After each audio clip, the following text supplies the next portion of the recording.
জয়দেবের কেঁদুলি মেলায় থাকছেন অনুব্রত না, সশরীরে আসেননি তিনি।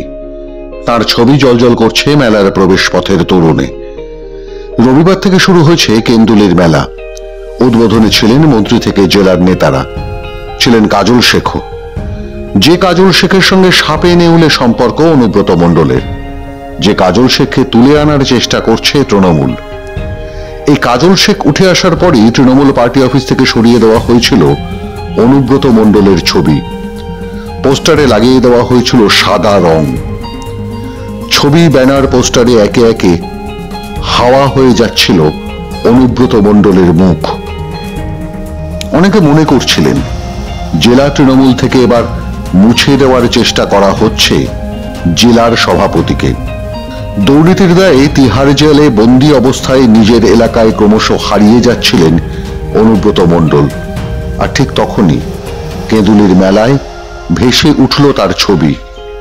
মেলার তোরণে মন্ত্রী চন্দ্রনাথ সিনহার ওপরে জায়গা হয়েছে জেলা সভাপতির। কি কারণে এই ছবি?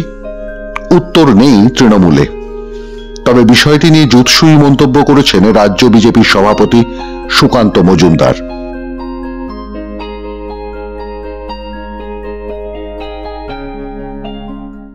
এখন ওদের মধ্যে গোষ্ঠীদ্বন্দ্ব চলছে। ওখানে কাজল শেখ না আর একটা শেখ, কোন শেখ থাকবে এই নিয়ে এখন ওখানে লড়াই চলছে।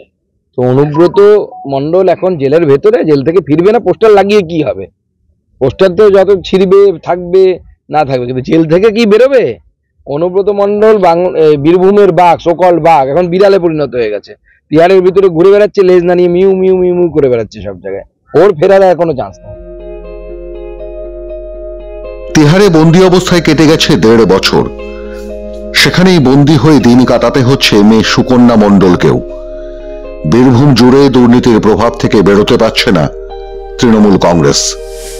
গরু পাচার, কয়লা পাচার, লটারি কেলেঙ্কারির ছবি নিয়ে আলোচনা থামেনি বীরভূমের মোড়ে মোড়ে। লোকসভা ভোটের আগে অনেকটাই জমি হারিয়েছে তৃণমূল কংগ্রেস। এই পরিস্থিতিতে কার নির্দেশে জয়দেব মেলায় অনুব্রত মণ্ডলের ছবি?